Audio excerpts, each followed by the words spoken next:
Hello friends, welcome to Lola kitchen. எல்லோரும் நல்லா இருக்கீங்களாங்க? நாங்கள் ரொம்ப நல்லா இருக்கோங்க. வாங்க இன்றைக்கி என்ன சமையல்னு பார்த்துடலாம். பீக்கங்காய் தோலில் ஒரு துவையல் செய்ய முடியும்னு உங்களுக்குலாம் தெரியுங்களா? எனக்கு கொஞ்ச நாளுக்கு முன்னாடி தாங்க தெரியும். இன்றைக்கி அந்த பீக்கங்காய் துவையல் எப்படி செய்யலான்னு பார்த்துடலாங்க. ஒரு வடை சட்டி வச்சுட்டு தேவையான அளவு எண்ணெய் ஊற்றிக்கலாங்க. ஒரு 3 ஸ்பூன் அளவுக்கு உளுத்தம்பருப்பு சேர்த்திக்கலாங்க. உளுத்தம்பருப்பு பொன்னிறம் ஆன உடனே 3 பச்சை மிளகாய், ஒரு வரமிளகாய் எடுத்துருக்குங்க. அதுவும் சேர்த்து நல்லா வதக்கிக்கலாங்க. ஒரு 10 மிளகு எடுத்துருக்கேங்க, அதுவும் சேர்த்திக்கலாங்க. அதுக்கப்புறம் பீக்கங்காயை நல்லா கழுவிட்டு அதோட தோலை சீவி வச்சுருக்கேங்க. பாருங்கள், இது மாதிரி நம்ம சீவி எடுத்துக்கணும். இந்த தோல் நம்ம எண்ணெயிலேயே போட்டு நல்லா வதக்கிக்கணுங்க. எந்த அளவுக்கு வதக்குறோமோ அந்த அளவுக்கு சூப்பராக இருக்குங்க. இந்த துவையலுக்கு நம்ம சிம்மில் வச்சு வதக்கணுங்க. ஹை ஃப்ளேம் வச்சிங்கன்னா அந்த தோல் கருகிடும், உளுத்தம்பருப்பு எல்லாமே கருகிடும். அதனால் சிம்மில் வச்சு நம்ம நல்லா வதக்கி எடுத்துக்குவோம். நல்லா தோலை 2 பக்கமும் திருப்பி போட்டு நல்லா வதக்கணுங்க. வதங்கி அது ஓரளவுக்கு சுருண்டு வருங்க. நமக்கு பார்க்கும்போது தெரியும்.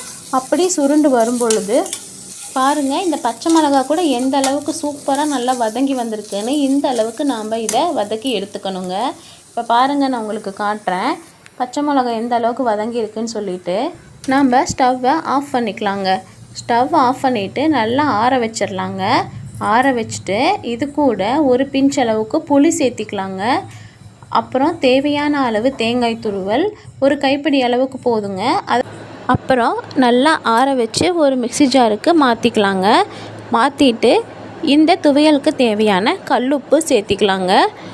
இப்போது தேவையான அளவு தண்ணி ஊற்றி நல்லா கொரகொரப்பாக அரைச்சி எடுத்துக்கலாங்க. ரொம்ப நைஸாக வேண்டாம், தண்ணியும் அதிகமாக ஊற்ற வேண்டாம். அளவான தண்ணி ஊற்றி கொரகொரப்பாக அரைச்சி எடுத்துட்டோம். இப்போ சூடான சாதத்தில் துவையல் போட்டு நாம் பிசைஞ்சு சாப்பிட போகிறோங்க. ரொம்பவே அருமையாக இருக்குங்க. ருசியும் சூப்பராக இருக்குங்க. பீக்கங்காயில் நார்ச்சத்தும் இருக்குங்க. அதனால் நீங்கள் எல்லாருமே இந்த துவையலை இன்ஸ்டண்ட்டாக சூப்பராக செஞ்சு சாப்பிடுங்க. இது இட்லிக்கு, தோசைக்கு, சப்பாத்திக்கு எல்லாத்துக்குமே சூப்பராக ஆப்ட் ஆகுங்க. எல்லாத்துக்கும் பொருத்தமான சைட் டிஷ் தாங்க இது.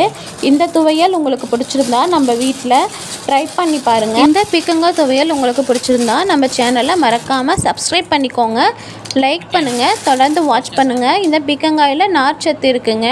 அதனால் நீங்கள் கண்டிப்பாக இது உங்கள் வீட்டில் ட்ரை பண்ணி பாருங்கள். Thank you for watching.